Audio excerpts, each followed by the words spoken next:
Lloyd Consulting stickers, t-shirts and mugs are available by clicking the link to the Google form in the video description below.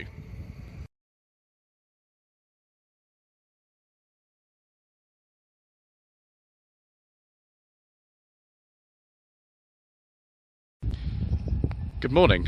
Today is the 28th of May and this is the Motorist at Sherburn and Elmet near Leeds for the Furiousdriving social event, the inaugural Furiousdriving social event. With me is Mr. Harwood. Hello. From the Rover Joe channel. He's at Shambolic Shuffling school today. So of course, as we know, we don't talk about diesels on this channel. We will try not to fall over. I apologise in advance for the wind noise because there is some. And yes, we will film everything here. We wouldn't normally concentrate too much on cars that are too modern, but actually there's not that much here at the moment, so I think we've got plenty of time to go through part one.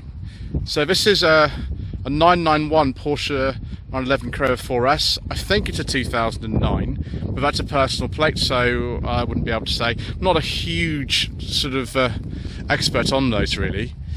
2016 Abarth 595. I would have thought actually this would have had an earlier plate on it, because the facelift for these came in late 2015 with the different rear lights on this, so this is probably a late registration actually, I would have thought. I am supposed to be having a go in one of these at some point, viewers. I have driven a couple of normal 500, one of them was on the channel, but I look forward to the Abarth model. Late K10 Nissan Micra 1991 to 92 registration. This is probably an LS or something because it's only got a 4-speed gearbox. Although it's a premium. The premium was a special edition, but it didn't really mean you got any premium equipment. It looks very much like the LS that I drove on No Budget Reviews last November, which was on the Axis Assets channel.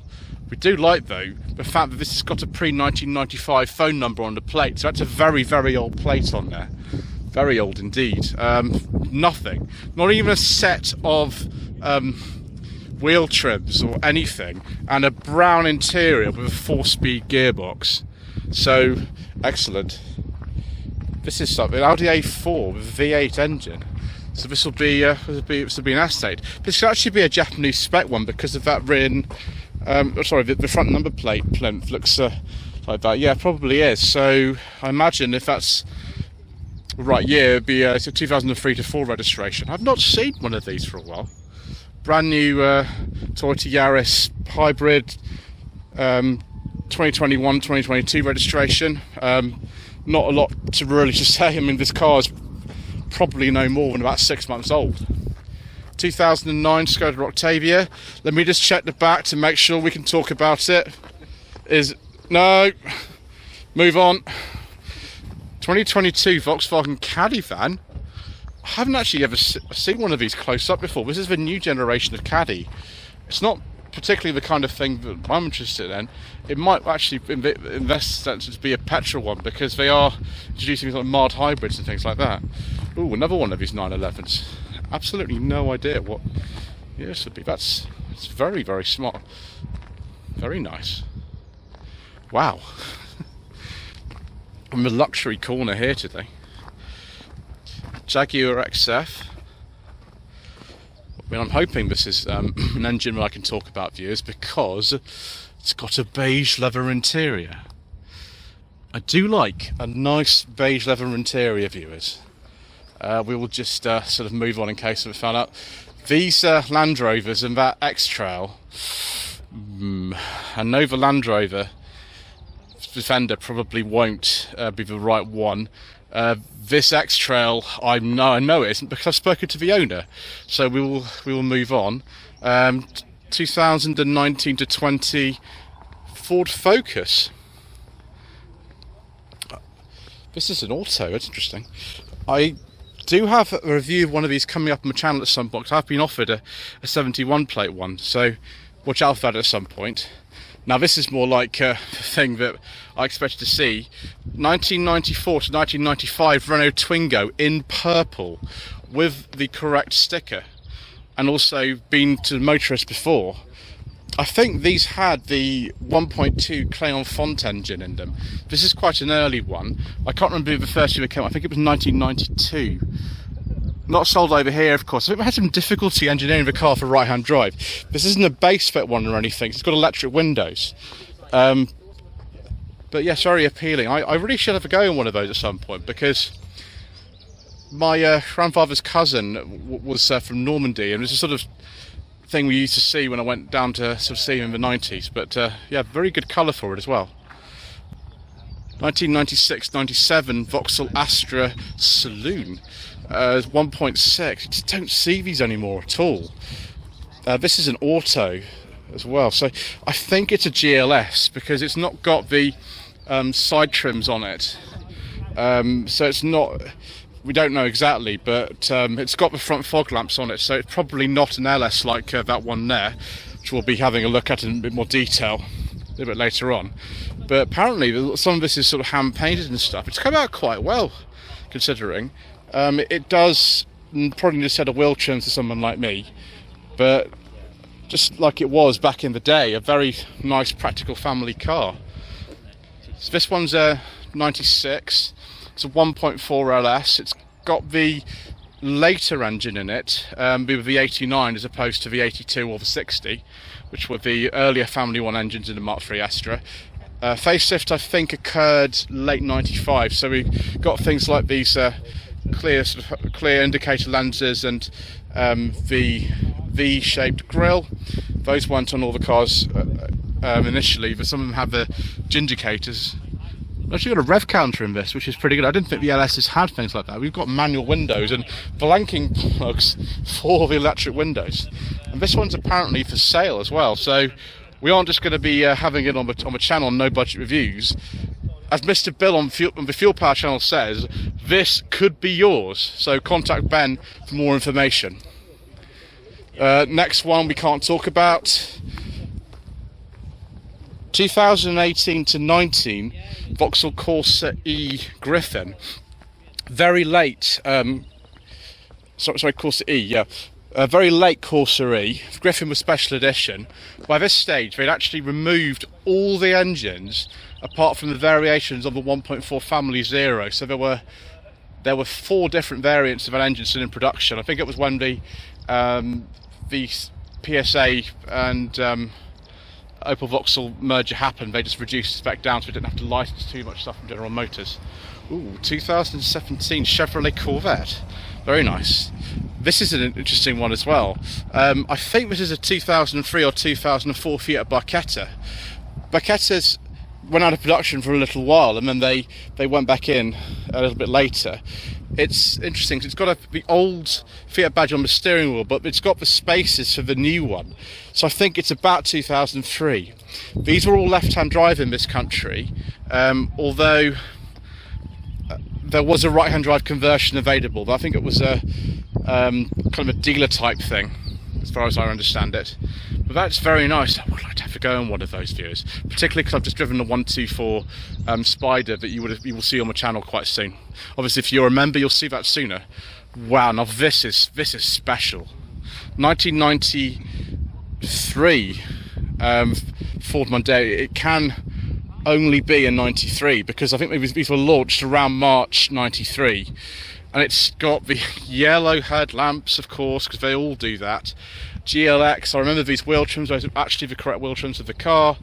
Have a look at the interior and see the sort of coin slots in there and all sorts of things. And I would love to do a Mark I Mondeo like this on the channel. I have been offered one, actually.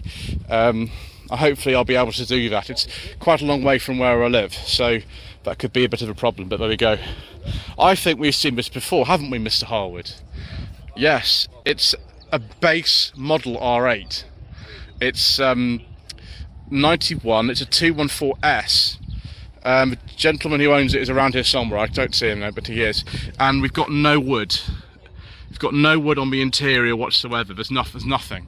It'd be a 1.4 carb engine, K-series, 75 horsepower. The 3 doors are very rare, but this is the rarest of the rare. It's got no rear spoiler, nothing like that. It's just as it comes, and I think if you're a fan of a certain Welsh-based YouTube channel, of which you'll see many stickers today, then you know, that will be the sort of thing you're after. Very late final generation Toyota Celica. 2006 was the final year for these. I don't know what model this is, but most of these had a 1.8 with 140 horsepower, which was shared with the contemporary MR2, and I've done a contemporary MR2 on my channel quite recently on Sensible Secondhand Classics. There was I think the T-Sport with 190 horsepower, which Lloyd's Mechanical Marvels had a few years ago. But I don't know what trim that is, I'm afraid. Again, it's a car I'd like to try out, just like this Mark II MR2. I don't know what rev this is. I don't know, there were 5 in total. This is the 95-96 registration. It's very, very nice, this. I think it's the UK market one, actually, this. I could be wrong. Someone's fitted an interesting steering wheel, the 10th anniversary MR2 steering wheel. Maybe that's what this is then. 2-litre GT16. So we're sort of further on in the production life of the second generation one here with these later rear lights, but what rev it is, don't ask me. Car that I have filmed myself on the channel. It's 2010 Honda Accord. I think they call it the Sport Tourer. This is one of my favourite cars I've ever done on Sensible Secondhand Reviews. Not the least of which because it's got a beige leather interior. I do like a nice beige leather interior. Someone who's a fan of various channels, look, we can get all those 3 channels in one shot. Hopefully he'll want to buy one of my stickers as well, then he can have more. But oh, he's left the window open for me, so we can have a look at, admire more beige leather. Yes, I'm afraid I probably won't be able to put the link to that video in the video description, because that just takes too long, and so we won't be doing that. 1994 to 1995 Rover 214 SLI. It's like your car's been cloned, Mr. Harwood.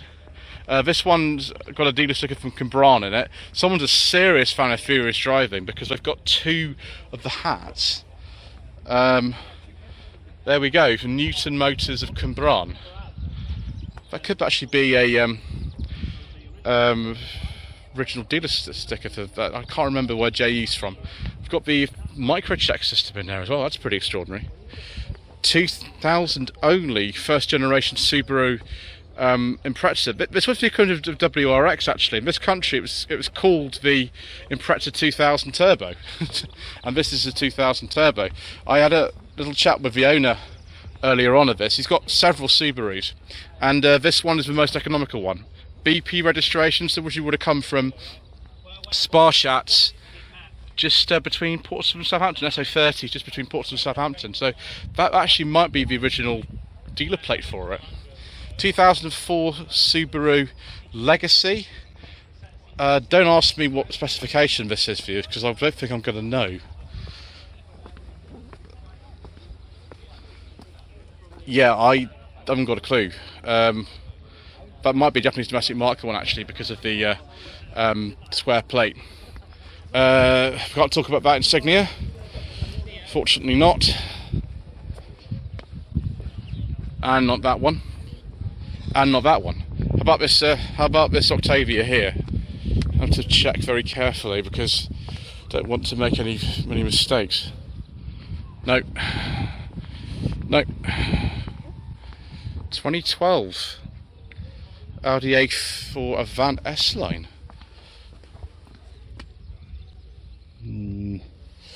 Not holding out hope here, viewers. We might have to move to a different section. Oh no. Oh dear, we found a whole forbidden fuel section. Let's do a return to sort of more things that we probably want to see. 1996-97 Volkswagen Polo Harlequin. It is just a bit like one of the sort of CL models, but this has had the yellow wheels fitted to it. This will be upgraded once, and this is how it came. This isn't just a case of somebody who's sort of cannibalised a car. This is how they came. One of the ways you can tell that on a Harlequin is the steering wheel, because they're sort of unique to them, like this one, and also the interior is a different fabric. So it's not a hodgepodge, that's a real Harlequin. 1993 to 1994 Fiat Punto Cabriolet ELX. Now this is similar to the car that was used in the first series of Bugs, so that was yellow. I think all the Cabrios were ELX. That's a typical kind of 90s fabric, isn't it, in there? 2014 Fiat Panda Mark III. It might actually be a Mark IV. I get sort of confused about that sort of thing, viewers. I don't know what specification that is. It came in, but I can't remember. It wasn't a forbidden fuel, and that's why I think I do know, actually. 2016-17 Toyota RAV4. 2004-5 MG-TF. I don't know what model this is. I don't think it's a TF115 because that would have had the unpainted mirror cap. So I think it's probably a 135 or something like that. E46 BMW 3 Series convertible for 2003 with bits of wood in the interior. We do like that, viewers. And yes, 320 Ci, excellent. Oh, viewers, 2000 Saab 9.3 convertible with, I think this is a beige leather interior. Yes, it is. I do like a nice beige leather interior. Locked into reverse, of course. There's the ignition key, because that's what Saabs were like back in the day. I could even got cruise control. So this is the SE model. I imagine this will be probably the Saab B engine in this. I have done one of these on No Budget Reviews. It was a 3-door hatch model, 99. So it was an early 9.3. I think they changed from the 900 to the 9.3, late 98, early 99. Could be wrong though. Ooh, and Renault Safran. This is quite a late Safran actually. I hope this is not a forbidden fuel one, viewers, because I'm enjoying myself so far. 1999. Just don't see these at all. Like, just seriously don't. 2.5. So can't remember what sort of V6 or something that's in it, because I don't think it's a 4-cylinder, but I could be wrong. I'm not a massive expert on Safrans, but I do like them. Another Mark I Clear here. This is a facelifted one, I think, a little bit later than the other one. The Initial version. I imagine this is about 2000. Again, 2002. Thank you. Bit of a different sort of interior, not so much of the colour-coded stuff from the purple one over there, but again, not officially sold over here. They couldn't engineer them for right-hand drive, so they ended up. Initially, it was just versions of the old Renault 5 Campus, though, sort of making it as a sort of replacement for this. But this is not the Clermont engine, because that never was a 16 valve, so it'll have a later engine in it. This one. Ooh, 1971-2. Morris Marina 1.8 TC. We have seen this before, I think, at I think there's a BMC Leyland show last year when it was the 50th anniversary of the Morris Marina. This is absolutely beautiful in this colour. I can't remember actually what this colour's called though, but it is very nice. This Audi TT Quattro I've seen in a lot of videos. Actually made it in the Motorist. I don't actually know much about it other than it's the Quattro. I don't think it's a 3.2 because I didn't have the badge on it. But yes, Mark I Focus gear. It's quite a late one, a 2004 registration. We do like the Mark I Focus, viewers. We did have one on the channel. It was a 1.6 Z-Tech Auto last year. This is a manual. I don't know what engine this is. It'll probably be a 1.6. Could be a 1.8. I think the two generally were badged. Unfortunately, viewers, that one has a forbidden fuel engine in it. Much as I love Volvos, we have to move on to some more Volvo action here. And we've got one again that I think we're going to have to skip. This one, though, it's got a beige leather interior and wood. I do like a nice beige leather interior, viewers. Lovely V70 with just the most amount of stickers I've ever seen in my life. Not sure what year that is, because it's a personal plate. I don't know. I brought my mother's car here because of the crazy cost of fuel. I actually had it cleaned yesterday, so that's why it's looking the way it does. It doesn't always look like this, and the merchandise is on sale, as you would have seen right at the start of the video. 1994 to 1995 Vauxhall Cavalier Mark III GLS. I think this is probably the 1.8 or something like that. I have done a late Mark III Cavalier on the channel before. This is a bit of an earlier one. It is a 1.8, I was right. Of course, standard ABS and driver's airbag by this stage. I love this colour. This colour is beautiful. It was a lot faster as well than the 1.6 Classic that I drove and only had 75 horsepower. That is absolutely and utterly stunning. 1997, 1998 Fiat Cinquecento. Looks like a Sporting, or I could be wrong about that, viewers. Yes, it is a Sporting, so it'll be 1.1 engine. Mr. Mark Parr from Mark and Motoring is around doing his non-shambolic non-shuffle somewhere, and he has come in his Megane Fiji. I have actually reviewed this car on No Budget Reviews, and he recently took this actually to the 25th anniversary of the end of production over in Belgium, which is where they were made at the time. It's actually a car that stands out even more on video than it does in real life, which is extraordinary. 1996-1997 Alfa Romeo 145. I can't remember actually if this is the Boxer engine or if it isn't. It has little cloverleaf badges, but I don't know if that makes it a real cloverleaf or not. I'm not actually sure. But yes, of course it's a Furiousdriving social. Of course there's things like that here. 1996 to 7 Mercury Grand Marquis GS. Of course someone was going to bring something like this, and of course it takes up almost 3 parking spaces, even though the owners parked it very tidily. 1987 to 88 Volvo 740 GL. It's almost an exact replica of the one that Mr. Richardson actually has himself. It's also a GL. Oh, sorry, an SE. So I do apologise. It's a little bit more luxury, a tiny little bit more. Electric windows all around, sunroof and 4-speaker stereo. 4-speaker stereo, eh? Yeah. Decadent. Yeah, this is the original stereo, which I must get fixed at some point because it's the upgraded digital version. And it's got the funny lip round it as well. Yeah. Thank you. Ooh. Mazda RX-8. I have done one of these on the channel view. This is an R3, so it's the sort of later type. This is a 2006-7 model. PZ, I imagine it has a... I imagine it has something to do with a trim. Mr. Waters is here from Scottish Car Enthusiast and Trains TV. This is his new car. It's a Citroën C4 Cactus. I think this is the is it Touch model, because I think we've got the black plastic door handles. Fortunately we haven't got a Prince engine in here, so that's good. I have been offered a chance to actually film this, so we might see that in a future video.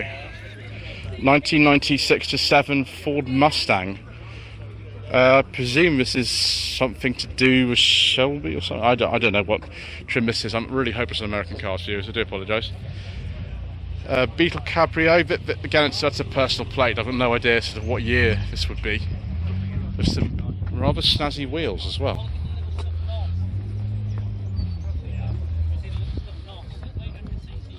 Chevrolet Impala, 1960. Wow. My gosh, you better not reverse into anything with those rear lights. You impale people on them, and also you'll not be able to replace them. But what an absolutely extraordinary car. I know Mr. Richardson has a penchant for Americana, so he is probably very, very happy to see something like this here. It's not the only American car that's here either. In fact, here we have 1978 Lincoln Continental.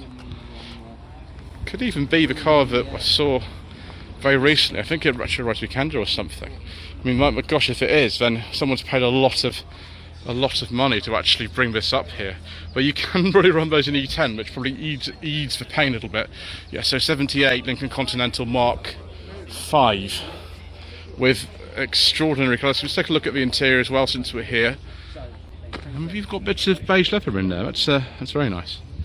I don't know what this is at all. Chevrolet 3200.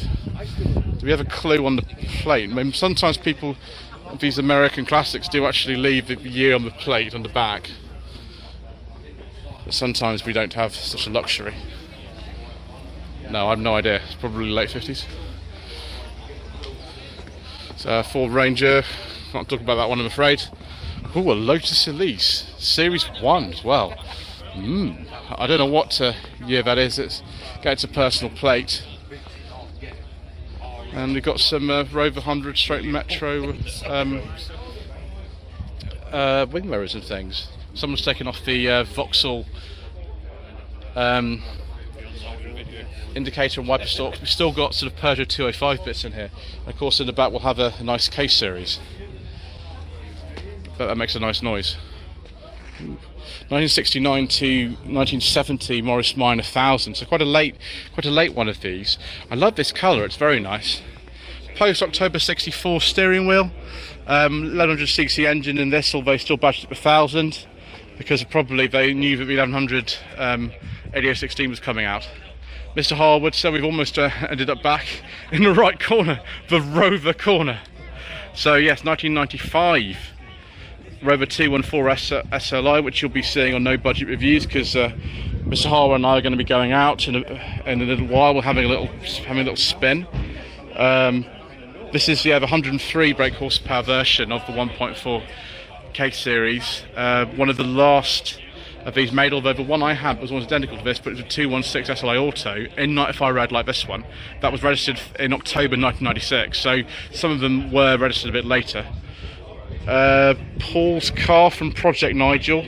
I think this is a 2003 25, but there's been all sorts of changes. Steering wheel's been changed, the wheels have been changed, and he's done like a sort of Polo Harlequin type thing on this. That's what's been happening with this. And of course Quentin is here. I think they call these by this stage the 1.6 convertible, and this is, I think it's an SE. Although most people just call this a Rover 216 convertible. But the amount of work that's been done on this car in the last 2 years is absolutely extraordinary. It's owned by Mr. Chris James, who's just over there. And again, we'll be having a little spin in this later on. I've been wanting to have a spin in this car for some considerable time, and so today is the fulfilment of my wish, and I'm very happy about that. So very last in this part. There might be another part, but we are actually approaching the half-hour mark anyway. Mr. Richardson has bought his 200 VI. I think it's a 97. The plates on this actually are from a dealership called Seawood in Highcliffe, which is just near Bournemouth. Those are reproduction dealer plates. There's actually an original one on the back. This is, I think, the first long trip he's ever done in it, and actually it's averaged over 40 miles per gallon, which is quite good. One of these days, if I behave myself, maybe I'll be able to have a go in this. But 200 VIs are very, very, very rare now. Of course, Mr. Coleman, rubbish mechanic, he did help with doing the head gasket on this, and in an advisory capacity for many things. But that's it. Look at all this merchandise that it can carry. So Mr. Richardson just got his camera out. He's obviously not doing a shambolic shuffle because that's a proper camera with proper microphone setup. Say goodbye, Mr. Richardson. Goodbye, Mr. Richardson. Thank you, sir. Right, so thank you ever so much indeed once again for watching. Please don't forget to subscribe to the channel for more. There might be another part to this, but this will do for now. And we'll try not to get things wrong in the next video.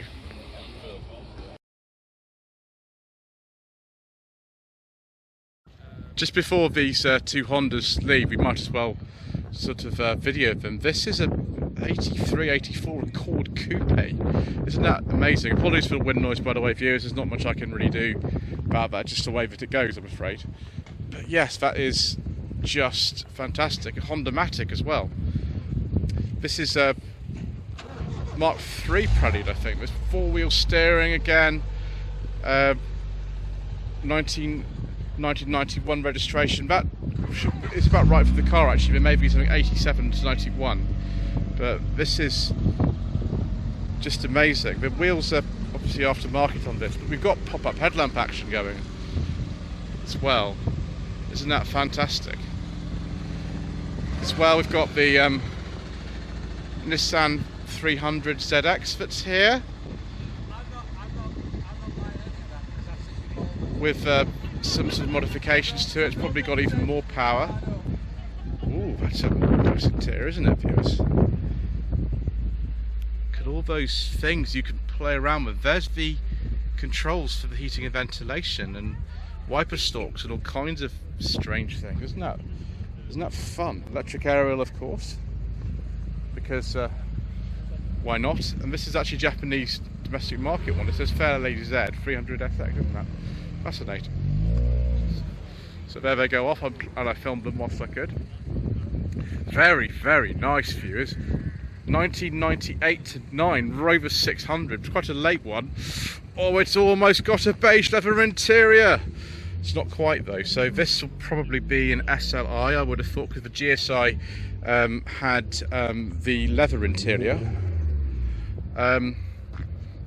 Could be by this stage as well, of course, one of the sort of run-out models actually, because they made them until '99. But that is most agreeable. It doesn't take me back to the one that I had, which was also on an S like this one is. Much better condition than mine, of course, as well. Much better condition. Mr. Richardson would have filmed that on his channel. Oh gosh, September. I think it was September 2019 when he filmed mine. Just continue and see what else that's kind of turned up. Oh, we are in luck, viewers. 1991 to 1992 Vauxhall Nova. This is a late one. I think I'm going to be able to do a Nova at some point, to just drive it rather than just do a walk around, which is what I did earlier. I don't know what specification that. It's probably quite a basic one because there's no rear wiper on that at all. Wouldn't be one of these events without a Rev 75. I'm hoping this time, viewers, we don't have to look at the rev counter to see if we've run away or not, because we've got a beige leather interior, and that's what I like. Ooh. Oh dear, viewers, it's not looking good. We're going to have to just sort of move away, because we have a forbidden fuel engine, and we don't talk about diesels on this channel. We can have a look at this Skoda Rapid though. This is quite an early one of the last generation Rapid, as opposed to the rear engine ones that were around in the 1980s. It's quite a high spec one. I think this is a Sport or something, with those alloy wheels. It's similar to the Toledo that I had, although mine was a facelifted Mark IV Toledo. This is yeah, a really high spec one because of the rear parking sensors in those wheels. Just see if anything else has turned up. I think there's one car I'd like to get. Goodness me, viewers, I think this is an R30 Skyline, 8485 registration, full valve, double overhead cam RS turbo, intercooler. Look at that, viewers, even got the sort of checkerboard floor mats in it. Isn't that fascinating? Sort of boost gauge and all kinds of exciting things. This looks like a lot of fun. Japanese domestic market only, of course. So Skyline RSX rear lights seem to be very kind of common all the way through. This sort of design with the two round lamps like that. That looks like a lot of fun, dears. The only Mini I think we've actually got here. This is a Mini Cooper. This is a Mark VI. Yes, Mark VI by the steering wheel. That plate actually is probably around the right time for it, even though it's a personal one. It's capitalising on the very famous X33 EJB, which was driven by Paddy Hopkirk. That is really nice, actually, the way that's been done. So 93, 94 registration, round back to the time. There's other stuff in here as well, which we have a look at, but I think that will be it for now. Mr. Richardson, I think, is planning on leaving quite soon, and it's been a most enjoyable day.